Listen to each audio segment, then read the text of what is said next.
History is full of mysteries, strange events, and moments that defy logic. Behind every headline and dusty archive lies a story waiting to be heard. From the curious to the forgotten, we explore the unexplained.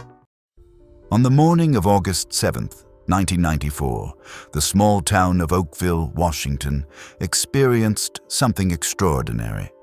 Instead of rain, residents awoke to find their community blanketed by thousands of translucent, gelatinous blobs.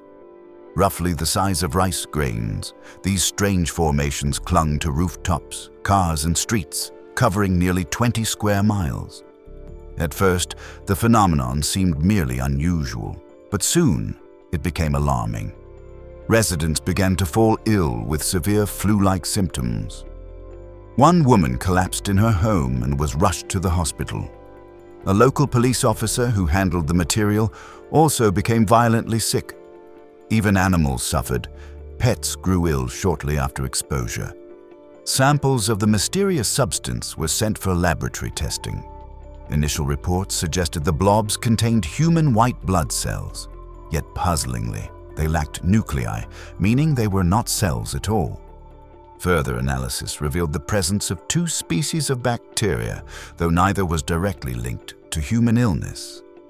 The origin of the blobs remained elusive.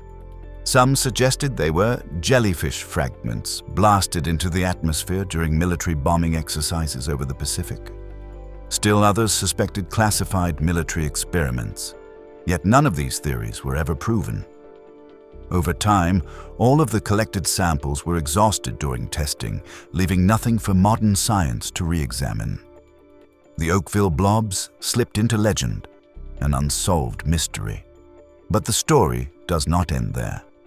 In 2025, more than 30 years later, similar gelatinous material was reported falling during a storm just miles from Oakville. Once again, the sky had delivered a riddle without an answer. On February 19, 1994, 31-year-old Gloria Ramirez was rushed into Riverside General Hospital in California. She was in the final stages of cervical cancer, struggling to breathe, her heart racing. Doctors and nurses immediately began emergency treatment, but almost at once, something was wrong. Her skin had a strange, oily sheen. A strong, garlicky, fruity odor filled the air around her. When a nurse drew blood, it smelled of ammonia, and inside the vial were bizarre, shimmering crystals no one could explain. Then, chaos. One by one, the medical staff began to collapse. Nurses fainted. Doctors gasped for air. Some convulsed with violent muscle spasms. In total, 23 people fell ill, and 5 were hospitalized. The ER had to be evacuated. And while the staff fought their own mysterious symptoms, Gloria Ramirez died on the table.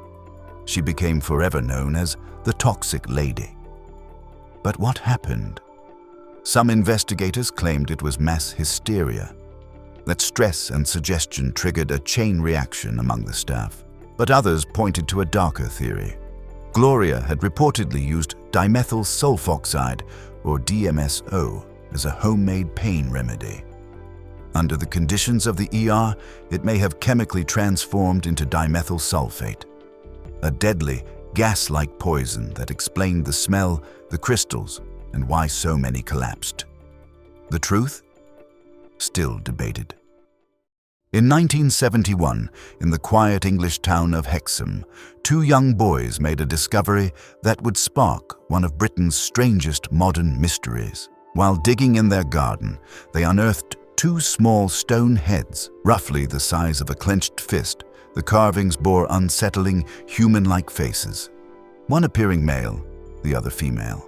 At first, archaeologists suggested they could be ancient, perhaps Celtic, even dating back to the Iron Age. But testing produced conflicting results. Some experts argued they were centuries old.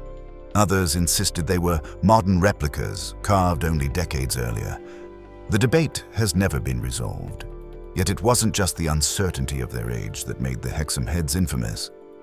Soon after their discovery, the Robson family, who found the relics, began to experience disturbing phenomena inside their home. Objects shifted on their own. doors opened and slammed shut. At night, an unnatural chill filled the house. Outside, neighbors whispered of something darker.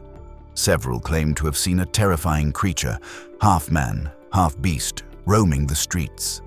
Others spoke of a wolf-like figure watching from the shadows. When the heads were given to Celtic expert Dr. Anne Ross for further study, the strange activity followed her.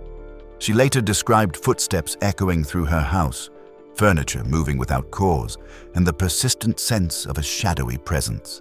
And then, just as suddenly as they had appeared, the Hexam heads vanished. Their current whereabouts remain unknown.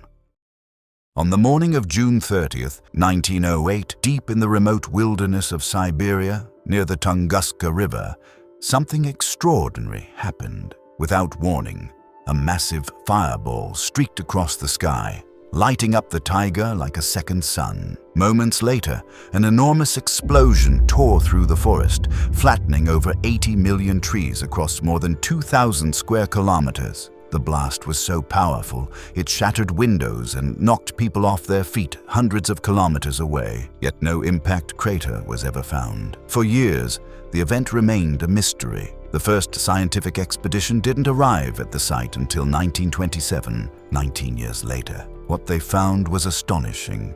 Trees lying in a radial pattern, scorched and splintered, all pointing away from a central point, where the forest appeared to have been burned from above. Yet, strangely, trees directly beneath the blast zone remained standing, stripped of branches like lifeless poles. There was no sign of a meteorite, no fragments, no crater. Most scientists today believe that a space object, likely a comet or asteroid roughly 50 meters wide, entered Earth's atmosphere and exploded mid-air at an altitude of 5 to 10 kilometers. This air burst would have released energy equivalent to 10 to 15 megatons of TNT, making it the largest impact-related event in recorded history. Yet, over a century later, mystery still lingers.